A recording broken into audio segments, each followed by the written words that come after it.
नमस्कार दोस्तों, आप सभी को वर्ल्ड विशेष ज्ञान के यूट्यूब चैनल में फिर से स्वागत है। आज के इस वीडियो में हम लोग बिहार बोर्ड कक्षा टेंथ विज्ञान के प्रथम अध्याय प्रकाश के प्रवर्तन एवं अपवर्तन के दूसरा पार्ट लेकर आए हैं। अगर आप लोग फर्स्ट पार्ट नहीं देखे हैं तो आप लोग चैनल में जाकर देख सकते हैं। आज ये दूसरा पार्ट है जिसमें 31 क्वेश्चन से स्टार्ट है। चलिए बिना देर किए हम लोग अपने प्रश्न को स्टार्ट करते हैं। आपके सामने आज प्रश्न संख्या पहला है। एक उत्तल लेंस की क्षमता 1 डायोप्टर है तो उसकी फोकस दूरी क्या होगी। P बराबर दिया हुआ है हम लोग को 1 डायोप्टर दिया हुआ है, तो हम लोग से F पूछ रहा है। हम लोग F जानते हैं, F बराबर होता है 100/D। जब ये होता है जब ये सेंटीमीटर में, हम लोग जब सेंटीमीटर में निकालते हैं तो 100/D करते हैं। तो 100/D यानी D के जगह पे हम लोग 1 रखेंगे तो 100/1 यानी कितना हो गया 100 यानी कि हो गया +100 यानी कि बोलता है +100। तो 31 का right answer option number C हो जाएगा +100 सेंटीमीटर। यही अगर मीटर में पूछता तो 1/D मीटर हम लोग लगाते। F बराबर 1/D मीटर, तो वो +1 मीटर भी हो सकता है। इसका आंसर +1 मीटर या +100 सेंटीमीटर भी हो सकता है, इसलिए right answer option number C हो जाएगा। नेक्स्ट प्रश्न संख्या 32। किसी गोलीय दर्पण तथा किसी गोलीय लेंस दोनों की फोकस दूरियां -15 है तो दर्पण लेंस संभवतः क्या हो सकता है। गोलीय दर्पण तथा गोलीय लेंस तो दोनों का -15 है, तो गोलीय दर्पण किस दर्पण में होता है। तो ये देखिए, उत्तल दर्पण का फोकस दूरी इधर रहता है तो निगेटिव होता है। उत्तल दर्पण का फोकस दूरी निगेटिव होता है, तो यह कह सकते हैं कि यह ज़रूर उत्तल दर्पण होगा। और लेंस में भी वही हो सकता है। लेंस ये रहा लेंस, तो इसमें जो मुख्य जो फोकस रहता है वह निगेटिव ही रहता है, इसलिए दोनों स्थिति में हम लोग बोल सकते हैं लेंस में भी हम लोग बोल सकते हैं अवतल। और ये देखिए, अवतल दर्पण अगर इस प्रकार से रहता है और अवतल लेंस इस प्रकार से रहता है तो दोनों का फोकस दूरी निगेटिव हो रहा है, तो हम लोग कह सकते हैं दोनों स्थिति में यह अवतल हो सकता है। अवतल दर्पण भी हो सकता है और अवतल लेंस भी हो सकता है -15 सेंटीमीटर वाला। ओके, इसका right answer option number A हो जाएगा। नेक्स्ट प्रश्न संख्या 33। प्रकाश के अपवर्तन के कितने नियम हैं। प्रकाश के अपवर्तन का कितना नियम है। 2 नियम है। पहला नियम क्या है, आपतित किरण अपवर्तित किरण। एक सेकेंड फिर से बना देते हैं। पहला नियम क्या है, आपतित किरण, अपवर्तित किरण और अभिलंब तीनों एक ही तल में होता है। ये आपतित किरण हो गया, ये अपवर्तित किरण हो गया। ये आपतित किरण था और ये अपवर्तित किरण हो गया और ये अभिलंब हो गया। तीनों देखिए एक ही तल में है। यह पहला नियम हो गया। अब दूसरा नियम समझते हैं। दूसरा नियम होता है स्नेल का नियम, जिसमें साइन आई बटे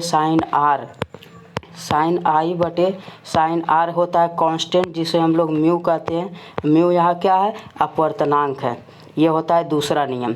आशा करते हैं आपको समझ में आ रहा है। चलिए नेक्स्ट प्रश्न की ओर बढ़ते हैं। तो इसका राइट आंसर क्या हो जाएगा, ऑप्शन नंबर बी यानी 2।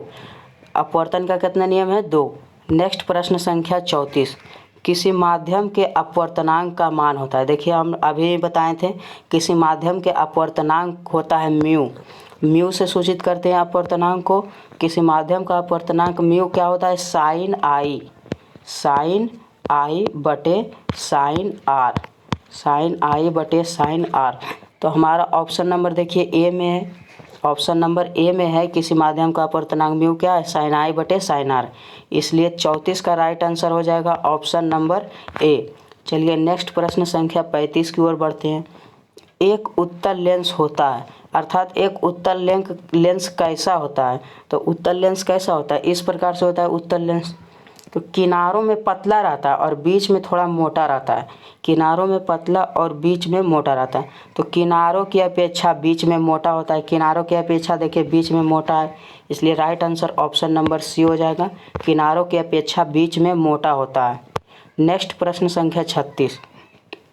अवतल लेंस का आवर्धन बराबर होता है। लेंस का आवर्धन क्या होता है, आवर्धन होता है प्रतिबिंब की ऊंचाई और वस्तु की ऊंचाई के अनुपात, या प्रतिबिंब की दूरी और वस्तु की दूरी के अनुपात को आवर्धन कहते हैं। तो प्रतिबिंब का दूरी होता है v और वस्तु का दूरी होता है u, तो v/u हो जाएगा। और यही अगर लेंस के जगह रहता दर्पण तो हम लोग माइनस लगा देते। लेंस के जगह अगर दर्पण रहता तो हम लोग माइनस लगा देते, लेकिन लेंस है तो हम लोग प्लस में रखेंगे v/u। Right answer option number D हो जाएगा। ऑप्शन नंबर डी करेक्ट हो जाएगा। अवतल लेंस का आवर्धन बराबर होता है v/u, यानी प्रतिबिंब की दूरी और वस्तु की दूरी के अनुपात को, वो भी कैसा अनुपात, धनात्मक अनुपात। इसलिए right answer option number D हो जाएगा। नेक्स्ट प्रश्न संख्या 37, गोलीय दर्पण में फोकसांतर एवं वक्रता त्रिज्या के बीच संबंध। फोकसांतर को ही बोलते हैं फोकस दूरी, उसी को ही बोलते हैं क्या, फोकस दूरी। तो फोकस दूरी और वक्रता त्रिज्या में संबंध तो हम लोग जानते हैं f बराबर होता है r/2। तो r बराबर हम लोग 2f नहीं लिख सकते हैं, ये इधर भाग में है तो ये गुना में चल जाएगा। तो r बराबर 2f, देखिए हमको right answer option number A में दिख रहा, इसलिए ए नंबर ऑप्शन बिल्कुल सही हो जाएगा, r बराबर 2f। नेक्स्ट प्रश्न संख्या 38, सोलर कुकर में प्रयोग किया जाता है, मतलब सोलर कुकर में किसका प्रयोग किया जाता है। देखिए सोलर कुकर में अवतल दर्पण का प्रयोग करते हैं। देखिए क्यों करते हैं, क्योंकि ये देखिए अवतल दर्पण है, यहाँ से अगर प्रकाश जाता है तो ये देखिए एक बिंदु पर मिला देता है, एक बिंदु पर ला देता है इसको। अवतल दर्पण में प्रकाश को एक बिंदु पर ला देता है, जहाँ पे एक बिंदु पे ऊष्मा अधिक बनता है, जिसके कारण सोलर कुकर में ऊष्मा अधिक बनने के लिए हम लोग अवतल दर्पण का प्रयोग करते हैं। इसलिए right answer option number A हो जाएगा, अवतल दर्पण। नेक्स्ट प्रश्न संख्या 39, उत्तल लेंस से बना प्रतिबिंब होता है। उत्तल लेंस से बना प्रतिबिंब कैसा होता है। उत्तल लेंस से देखिए बनता है जब भी प्रतिबिंब तो वास्तविक हम सिर्फ एक स्थिति में काल्पनिक बनता है, अन्यथा वास्तविक ही बनता है। उत्तल लेंस से हमेशा वास्तविक कटान से बनता है। ऐसे प्रकाश गया अगर अनंत से आता है तो फोकस पर बनता है, तो वास्तविक प्रतिबिंब बनता है। वास्तविक प्रतिबिंब कैसा होता है, उल्टा होता है। तो इसलिए वास्तविक और उल्टा बिल्कुल सही हो जाएगा, ऑप्शन नंबर बी, उत्तल लेंस से वास्तविक और उल्टा प्रतिबिंब बनता है। नेक्स्ट प्रश्न संख्या 40, उत्तल लेंस में जब बिंब f और 2f के बीच रखा जाता है तो प्रतिबिंब कैसा होता है। देखिए उत्तल लेंस की बात कर रहा है, तो उत्तल लेंस हम लोग बना लेते हैं। उत्तल लेंस में वस्तु को कहाँ रखा गया है, एक सेकेंड, वस्तु को रखा गया है f और 2f के बीच में। मान लीजिए f, ये 2f हो गया और ये f हो गया, इसके बीच में अगर वस्तु को हम लोग रखते हैं तो इसका प्रतिबिंब देखिए कुछ इस प्रकार से किरण जाता है। यहाँ जगह के कमी के कारण नहीं बन पा रहा, ये होता है। फिर यहाँ पे दर्पण के मध्य बिंदु लेंस के मध्य बिंदु जाता है, तो ये देखिए इधर बनता है, जिससे इसका प्रतिबिंब कैसा बन जाता है, इसका देखिए यहाँ पे अगर f और 2f के बीच में अगर रखते हैं तो हम लोग कैसा प्रतिबिंब पा लेते हैं, थोड़ा बड़ा बनता है, इससे हल्का बड़ा बनता है, और बड़ा बनने के साथ साथ वास्तविक बनता है। क्यों, क्योंकि ये किरण के वास्तविक कटान से बनता है। यहाँ पे बन जाएगा प्रतिबिंब वास्तविक और बड़ा, वास्तविक और बड़ा बन जाएगा, और उल्टा होता है प्रतिबिंब। ओके, बड़ा वास्तविक और उल्टा बनेगा, इसलिए 40 का right answer option number A हो जाएगा, बड़ा वास्तविक और उल्टा। नेक्स्ट प्रश्न संख्या 41, दो गोलीय पृष्ठों से घिरे ठोस माध्यम को कहते हैं। दो गोलीय पृष्ठों से घिरे ठोस माध्यम, ये देखिए एक गोलीय पृष्ठ ये हो गया, ये देखिए एक गोलीय पृष्ठ ये हो गया और दूसरा गोलीय ये पृष्ठ। तो इससे जो दो गोलीय या फिर एक गोलीय पृष्ठ ये और एक गोलीय पृष्ठ ये दोनों से घिरा जो माध्यम रहता है तो इसको क्या कहते हैं, तो इसी को तो हम लोग लेंस कहते हैं, इसी को तो हम लोग लेंस कहते हैं। क्या कहते हैं, गोलीय लेंस। और दोनों के दोनों सतह क्या रहता है, पारदर्शी रहता है, ट्रांसपेरेंट रहता है, इसलिए इसका राइट आंसर हो जाएगा गोलीय लेंस। इसी को तो हम लोग कहते हैं गोलीय lens. Right answer option number C हो जाएगा। नेक्स्ट प्रश्न संख्या 42, गोलीय दर्पण जो बाहर की तरफ वक्र हो कहलाता है। गोलीय दर्पण जो बाहर की तरफ वक्र हो, ये देखिए गोलीय दर्पण है, बाहर की तरफ वक्र है और अंदर रजदीत किया हुआ है, अर्थात कलई किया हुआ है। तो यह क्या कहलाता, जो बाहर की तरफ क्या हुआ, वक्रित है, तो यह कौन सा दर्पण कहलाया, उत्तल दर्पण। क्यों, क्योंकि इसका बीच में उठा हुआ है, उभरा हुआ है, इसी को तो हम लोग बोलते हैं उत्तल दर्पण।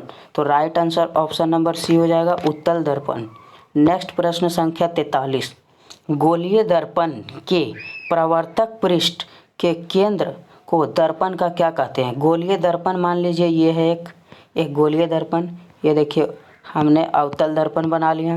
गोलीय दर्पण के ये प्रवर्तक पृष्ठ है, और प्रवर्तक पृष्ठ के, ये देखिए प्रवर्तक पृष्ठ हो गया, ये प्रवर्तक पृष्ठ के केंद्र को दर्पण का कहा जाता है। यहाँ देखिए केंद्र है, तो इस केंद्र को हम लोग क्या कहते हैं, तो इसी को तो हम लोग ध्रुव कहते हैं, जिसको पी से सूचित करते हैं, पी से सूचित करते हैं, क्योंकि इसका इंग्लिश होता है पोल, इसी को हम लोग पोल कहते हैं, पोल या ध्रुव कहते हैं, और इसे पी से सूचित करते हैं, इसलिए right answer option number B हो जाएगा, ध्रुव। नेक्स्ट प्रश्न संख्या 44, किसी लेंस द्वारा उत्पन्न आवर्धन का एसआई मात्रक क्या होता है। तो आवर्धन में आपको पहले भी बताया हूँ, प्रतिबिंब की दूरी और वस्तु की दूरी के अनुपात को, प्रतिबिंब की दूरी और वस्तु की दूरी के अनुपात को आवर्धन हम लोग कहते हैं। प्रतिबिंब की दूरी और वस्तु की दूरी के अनुपात को आवर्धन कहते हैं, इसको एम से सूचित करते हैं। तो आवर्धन ये है, तो इसका मात्रक क्या होगा, तो देखिए प्रतिबिंब की दूरी हम लोग मान लीजिए सेंटीमीटर में लिए, और वस्तु की दूरी भी हम लोग सेंटीमीटर में लिए, दूरी कट जाएगा तो कोई भी मात्रक नहीं बचा, इसलिए मात्रक विहीन, अर्थात इसका कोई भी मात्रक नहीं होता है, आवर्धन का कोई भी मात्रक नहीं होता है, इसलिए 44 का right answer option number D होगा, मात्रक विहीन। नेक्स्ट प्रश्न संख्या 45, लेंस के प्रकाशीय बिंदु को कहते हैं, केंद्रीय बिंदु को क्या कहते हैं, लेंस के केंद्रीय बिंदु। ये देखिए लेंस है, इसके सेंटर पॉइंट ये हो गया, तो इसी को तो हम लोग बोलते हैं प्रकाशीय केंद्र, जहाँ से किरण बिना विचलित हुए सीधे निकल जाती है, बिना विचलित हुए सीधे निकल जाती है, इसी को बोलते हैं हम लोग क्या, प्रकाशीय केंद्र, ऑप्टिकल सेंटर हम लोग इसी को बोलते हैं, इसलिए 45 का right answer option number B हो जाएगा, ऑप्टिकल सेंटर यानी प्रकाशीय केंद्र। नेक्स्ट प्रश्न संख्या 46, किसी शब्दकोश में छपे हुए छोटे अक्षरों को पढ़ते समय आप निम्न में से कौन सा लेंस पसंद करेंगे। हम लोग अगर डिक्शनरी में छोटा अक्षर, कोई भी छोटा अक्षर अगर कहीं लिखा हुआ हो, तो उसको पढ़ने के लिए हम लोग कम से कम फोकस दूरी वाले उत्तल लेंस का प्रयोग करते हैं, कम से कम फोकस दूरी वाले उत्तल लेंस। तो यहाँ देखिए 5 सेंटीमीटर सबसे कम फोकस दूरी दिख रहा है, और ये उत्तल लेंस, तो हम लोग 5 सेंटीमीटर के एक उत्तल लेंस का प्रयोग कर सकते हैं, जिसका फोकस दूरी कितना हो, फोकस बराबर हो 5 सेंटीमीटर। यहाँ पर 5 सेंटीमीटर सबसे कम दिख रहा, और उत्तल लेंस का प्रयोग कर देंगे, 5 सेंटीमीटर वाले उत्तल लेंस का हम लोग इसमें प्रयोग कर सकते हैं। ऑप्शन के अनुसार right answer option number D हो जाएगा। नेक्स्ट प्रश्न संख्या 47, इनमें से कौन दर्पण सूत्र है। दर्पण सूत्र हम लोग पढ़े हैं 1/v प्लस 1/u बराबर होता है 1/f, जहाँ v क्या है, प्रतिबिंब की दूरी, u क्या है, वस्तु दूरी, और f क्या है, फोकस दूरी। इसलिए राइट आंसर देखिए 1/v प्लस 1/u बराबर 1/f, ए नंबर ऑप्शन बिल्कुल करेक्ट हो जाएगा। अगर यही हमसे पूछ लेता कि लेंस सूत्र बताइए, तो लेंस सूत्र में बस ये प्लस वाले माइनस हो जाता, बस प्लस वाले को माइनस कर देते तो लेंस सूत्र बन जाता 1/v माइनस 1/u बराबर 1/f। ये हो गया क्या, लेंस फार्मूला, लेंस फार्मूला ही हो गया, लेंस सूत्र इसी को हम लोग बोलते हैं। आप लोग इसको भी याद रखेंगे, इसलिए इस प्रश्न का right answer option number A होगा। दर्पण सूत्र कौन है, 1/v प्लस 1/u बराबर 1/f। नेक्स्ट प्रश्न संख्या 48, गोलीय दर्पण के वक्रता केंद्र को किस अक्षर, यहाँ पे रा छूट गया है, अक्षर होता, यहाँ पे अक्षर होता, किस अक्षर से हम लोग सूचित करते हैं गोलीय दर्पण के वक्रता केंद्र। तो ये देखिए एक तो गोलीय दर्पण बना लिया हम लोग, ये मान लीजिए ये एक तो मैंने अवतल दर्पण बना लिया, इसको बोलते हैं ध्रुव, जिसको हम लोग पी से सूचित करते हैं। यहाँ पे मान लीजिए रहता है फोकस, और यहाँ पे रहता है सेंटर, इसको बोलते हैं सेंटर ऑफ कर्वेचर, इसको सी से सूचित करते हैं। ये फोकस हो गया, सेंटर ऑफ कर्वेचर हो गया, ये पोल हो गया। तो हम लोग से प्रश्न में क्या पूछ रहा था, प्रश्न में पूछ रहा था कि हम लोग को ये वक्रता केंद्र को यानी सेंटर ऑफ कर्वेचर उसी को बोलते हैं। वक्रता केंद्र को किससे सूचित करते हैं? तो सी से हम लोग सूचित करते हैं। ये देखिए right answer option number A में है, हम लोग सी से सूचित करते हैं सेंटर ऑफ कर्वेचर को सी से, इसलिए right answer option number A होगा। नेक्स्ट प्रश्न संख्या 49, निर्वात में प्रकाश की चाल यहाँ पे होता है, यहाँ पे निर्वात में प्रकाश की चाल हम लोग से लाइट का वेलोसिटी पूछ रहा है, वो भी वैक्यूम में। निर्वात में सबसे ज़्यादा प्रकाश की चाल होता है, यहाँ टाइपिंग में थोड़ा सा मिस्टेक हुआ है, या 10 के पावर में है सब, ठीक है, 10 के पावर में 8 है। 3 × 10 टू द पावर 8 मीटर प्रति सेकेंड होता है, ठीक है, 3 × 10 टू द पावर 8 मीटर प्रति सेकेंड। निर्वात में प्रकाश की चाल कितना होता है? 3 × 10 टू द पावर 8 मीटर प्रति सेकेंड, इसलिए right answer option number A हो जाएगा, 3 × 10 टू द पावर 8 मीटर पर सेकेंड। नेक्स्ट प्रश्न संख्या 50, दंत विशेषज्ञ मरीजों के दांत का बड़ा प्रतिबिंब देखने के लिए किस दर्पण का उपयोग करते हैं? दंत विशेषज्ञ मरीजों के दांत को बड़ा देखते हैं, जो डॉक्टर रहते हैं दांत का, वो हम पेशेंट का जो दांत रहता है दांत को बड़ा आकार में देखने के लिए कौन सा दर्पण का प्रयोग करते हैं? तो किस दर्पण में अच्छा बड़ा प्रतिबिंब बनता है? तो ये देखिए, अगर अवतल दर्पण रहता है तो अवतल दर्पण में जब भी रहेगा तो वस्तु रहेगा तो कहाँ से? अगर हम लोग जनरली देखेंगे तो फोकस के अंदर ही रहेगा, तो फोकस के अंदर जब रहेगा तो वस्तु का प्रतिबिंब, मान लीजिए ये फोकस है और ये वस्तु है, यहाँ पे ये देखिए, ये इस प्रकार से, ये देखिए मान लीजिए सेंटर ऑफ कर्वेचर है, तो जब भी बनेगा तो देखिए पीछे बनेगा और बड़ा बनेगा। तो अवतल दर्पण में हमेशा बड़ा, यहाँ पे हमेशा नहीं, ये अगर फोकस के अंदर रहता है तो बड़ा प्रतिबिंब बनता है, तो उसको बड़ा प्रतिबिंब किस दर्पण से मिलेगा? अवतल दर्पण से मिलेगा, इसलिए वो वहाँ पे कौन सा दर्पण प्रयोग करेगा? अवतल दर्पण को हमेशा प्रयोग करेगा। उत्तल दर्पण में हमेशा उसको छोटा प्रतिबिंब मिलेगा, समतल दर्पण में हमेशा बराबर प्रतिबिंब मिलेगा, लेकिन अवतल दर्पण के एक स्थिति में उसको बहुत बड़ा प्रतिबिंब मिलेगा, जिससे वह आसानी से रोगों को पकड़ सकेगा, इसलिए दंत विशेषज्ञ अवतल दर्पण का प्रयोग करता है मरीजों के दांत का निरीक्षण करते समय, इसलिए right answer option number A हो जाएगा। नेक्स्ट प्रश्न संख्या 51, पतले लेंस का आवर्धन क्षमता क्या होता है? देखिए पतले लेंस का आवर्धन क्षमता हमेशा कम होता है, और यही नेक्स्ट यहाँ पर right answer option number A हो जाएगा, पतले लेंस का आवर्धन क्षमता कम होता है। और अगला प्रश्न मैंने ये भी रख दिया, मोटे लेंस का आवर्धन क्षमता क्या होगा? तो मोटे लेंस का आवर्धन क्षमता अधिक होता है, पतले लेंस का आवर्धन क्षमता कम और मोटे लेंस का आवर्धन क्षमता अधिक होता है, इसलिए right answer option number B. Next 53, अवतल दर्पण के धुर और मुख्य फोकस के बीच रखे बिंब का प्रतिबिंब की प्रकृति क्या होगा? अवतल दर्पण है, ठीक है, अवतल दर्पण हमने बना लिया। यहाँ पे देखिए वस्तु कहाँ है? वस्तु मुख्य फोकस और ध्रुव के बीच में है, तो मान लीजिए ये ध्रुव है और ये मान लीजिए फोकस है, तो जब हम लोग यहाँ पे वस्तु रखेंगे तो पूछ रहा है कैसा प्रतिबिंब बनेगा। तो देखिए यहाँ पे जब वस्तु रखेंगे तो ये इस प्रकार से होगा, परिवर्तित होकर फोकस से जाएगा, और एक मान लीजिए यहाँ पे सेंटर ऑफ कर्वेचर है, एक सी से जाएगा, तो इधर नहीं मिलेगा, लेकिन हम लोग पीछे मिलाएंगे इसको, बढ़ाएंगे इसको, तो पीछे यहाँ पे कोई बिंदु पर आके मिल जाएगा। तो कैसा बन रहा है प्रतिबिंब? ये देखिए वास्तविक कटान से नहीं बन रहा है, ये देखिए वास्तविक कटान से नहीं बन रहा है, ये इधर कभी नहीं कटेगा हम लोग, लेकिन कटता हुआ प्रतीत हो रहा है, पीछे बढ़ाएं तो कटता हुआ प्रतीत हो रहा है, तो इसलिए बिल्कुल आभासी प्रतिबिंब बनेगा, और आभासी के साथ साथ सीधा बनेगा और बड़ा भी बनेगा, आभासी के साथ साथ सीधा और बड़ा बनेगा। तो चलिए हम लोग ऑप्शन को देखते हैं, ऑप्शन हमारा क्या बोल रहा है। ऑप्शन देखिए क्या क्या है। ऑप्शन 1 में आभासी और उल्टा, तो ये नहीं होगा। आभासी और सीधा, उसी को काल्पनिक और सीधा भी बोलते हैं, इसलिए यहाँ पे बी और सी दोनों सही हो जाएगा, आभासी और सीधा या फिर काल्पनिक और सीधा। आभासी को ही बोलते हैं हम लोग, काल्पनिक तो 53 का बी और सी दोनों सही हो जाएगा।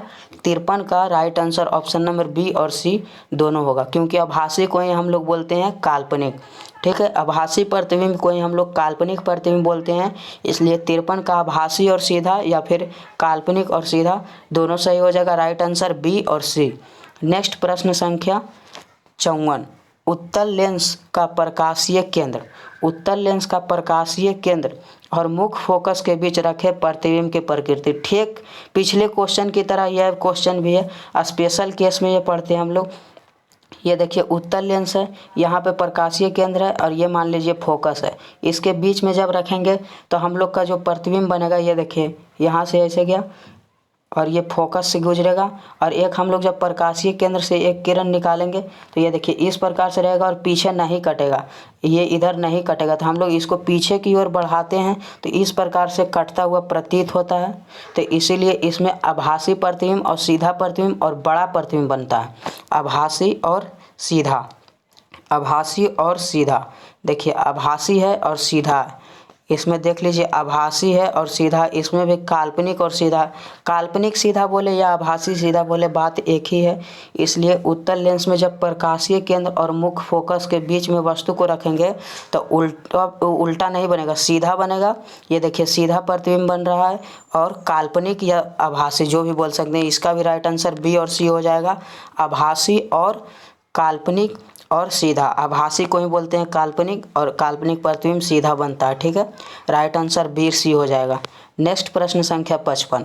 अवतल दर्पण, अवतल दर्पण के मुख्य फोकस पर रखे बिंब का प्रतिबिंब कहाँ होगा। देखिए अवतल दर्पण हमने बना लिया, अवतल दर्पण बना लिया, पीछे रंगा हुआ रहता है।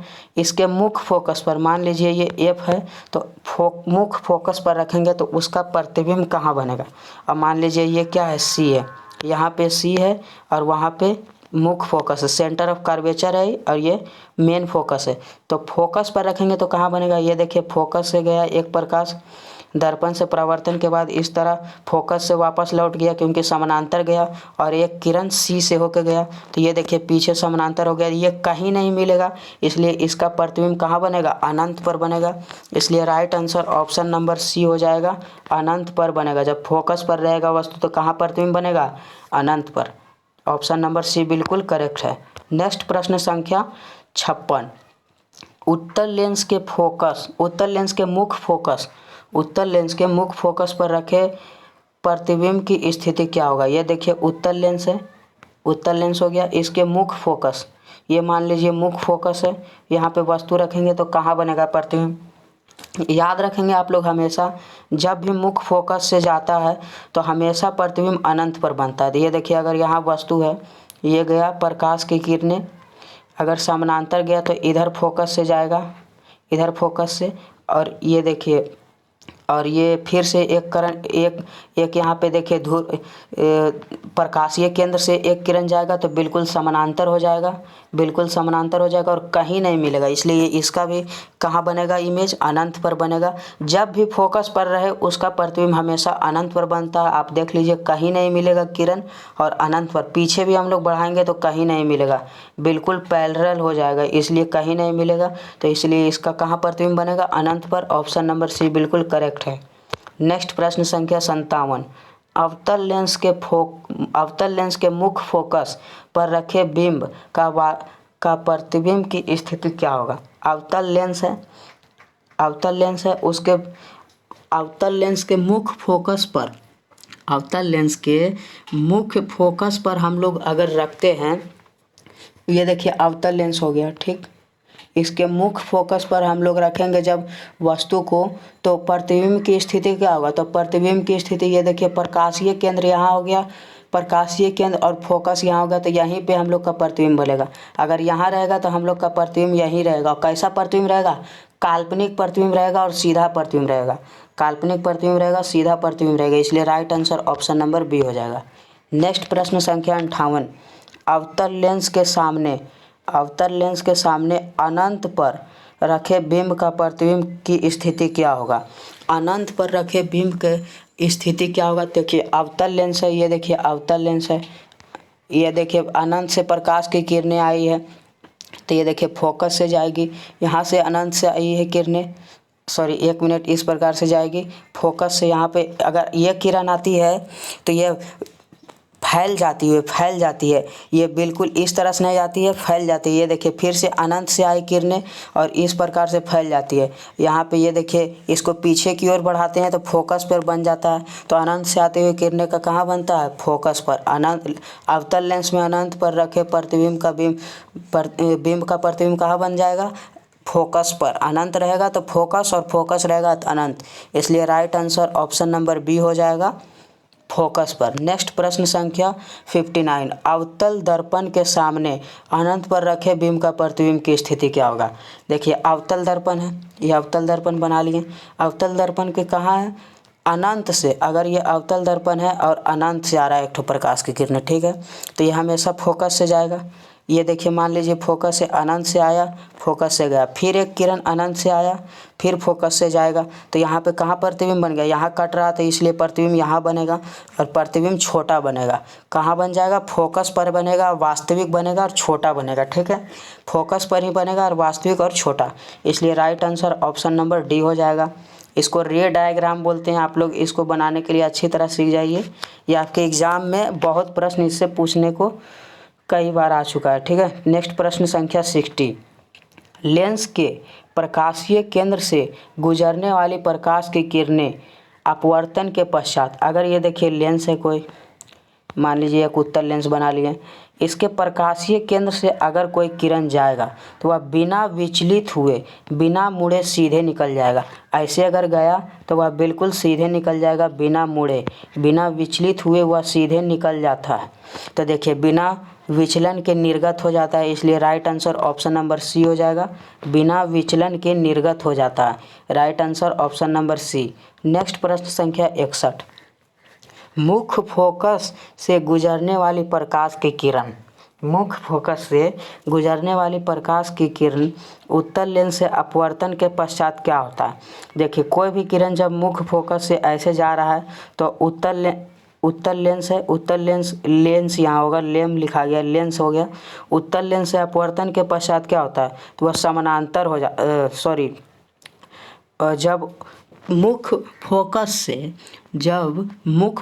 से यहाँ देखिए मुख्य फोकस से गुजरने वाले प्रकाश की किरणें, देखिए मुख्य फोकस से जा रहा है तो प्रकाश की किरणें क्या होगा, अक्ष के विपरीत दिशा में तो नहीं जाएगा, निर्गत किरण मुख्य अक्ष के समानांतर हो जाती है। हाँ, निर्गत किरण देखिए फोकस से जाएगा तो क्या होगा, निर्गत किरण मुख्य अक्ष के समानांतर हो जाता है। निर्गत किरण क्या होता है, यहाँ से अगर फोकस से जाएगा तो कैसा हो जाएगा, समानांतर हो जाएगा, निर्गत किरण मुख्य अक्ष के समानांतर हो जाता है। इसलिए 61 के राइट आंसर क्या होगा, 61 का right answer option number B हो जाएगा। 61 का right answer option number B. Next प्रश्न संख्या 62, मुख्य अक्ष के समानांतर आने वाली प्रकाश की किरण अवतल लेंस से अपवर्तन के पश्चात क्या होगा।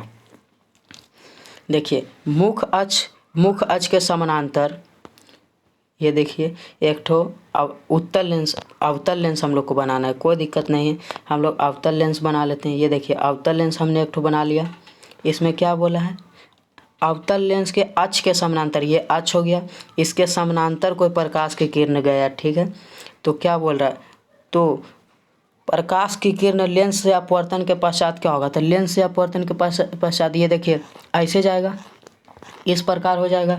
लेंस से अपवर्तन के बाद ये उधर हट जाता है, फैलता हुआ दिखाई देता है। ये देखिए गया प्रकाश और ये ऐसे हो जाता है, फैलता हुआ दिखाई देता है। जब हम इसको पीछे बढ़ाते हैं तो फोकस पे मिलता है। तो इसमें राइट आंसर क्या हो जाएगा, निर्गत किरण मुख्य अक्ष से दूर जाती है।